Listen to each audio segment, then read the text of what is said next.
estate of Stephen Singer, P20104624E. Hello, Karina Singer, petitioner. Good morning, Laura Deeter, 10562, on behalf of Lenore Bowenkamp and Natasha Singer, majority trustees.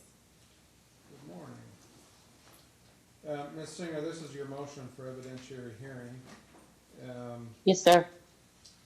And I have read through it, and I've looked through the, 270 plus. I certainly didn't look at each document. I just scrolled through the docket to kind of review the history on this case and see what all was going on. The objection is essentially that there is no pleading on file that constitutes a petition for relief justifying an evidentiary hearing. I understand in your motion you make certain allegations that you say justify, that require an evidentiary hearing, including some claims of fraud and embezzlement and whatever that are there. The issue is that Ms. Deeter procedurally is absolutely correct. We don't just set evidentiary hearings because you feel like there are these issues.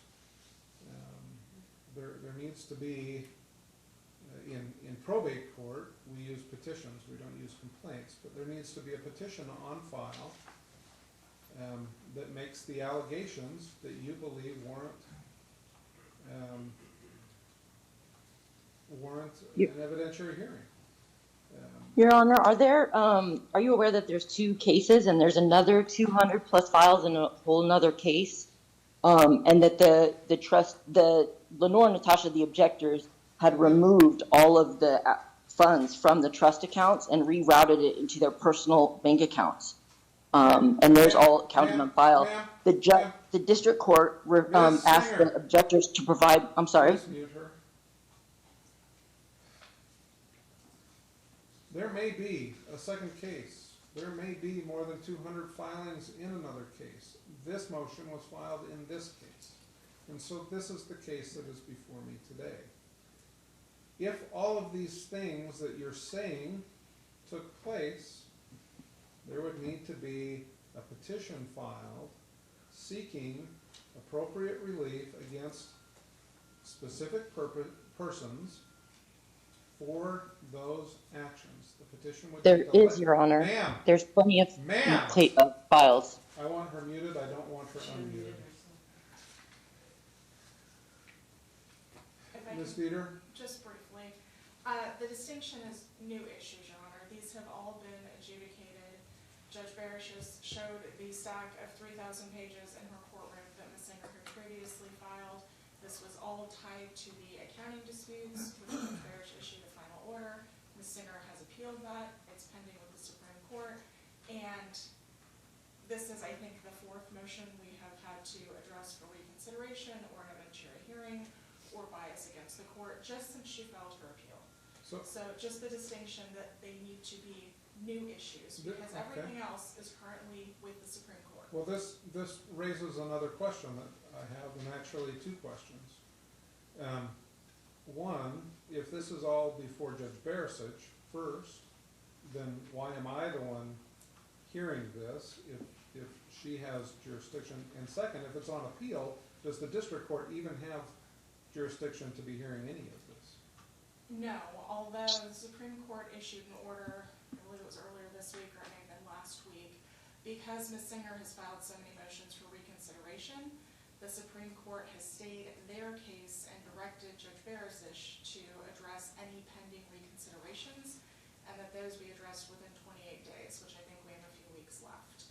Judge Barisic issued an order today denying one of the additional motions for reconsideration. And as far as everything got here, I believe it's because it was a final order.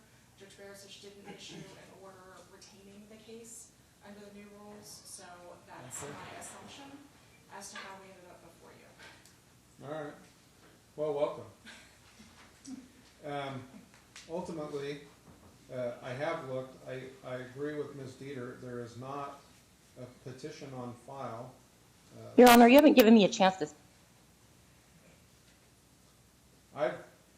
I thought this was a hearing to be heard. It is a hearing, and I'm the one in charge of the hearing, and I've read what you have pled. There's no requirement anywhere in the rules that I allow anybody to speak.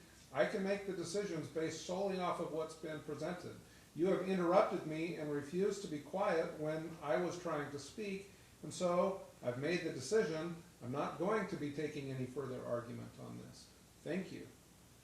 The motion is going to be denied. There is not a petition that pleads any new claims for relief other than simply that. There is not a petition on file that pleads any new claims for relief that would justify an evidentiary hearing.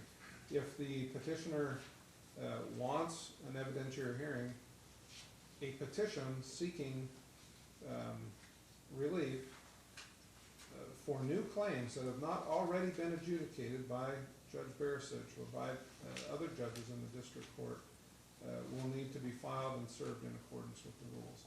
Ms. Deeter, if you'll prepare a report and recommendation and file that. Your Honor, I filed a motion for evidentiary hearing. And I've denied it. Thank you. Thank you, Your Honor. Page 19, the estate of Joseph Moriarty, P21-106-740E.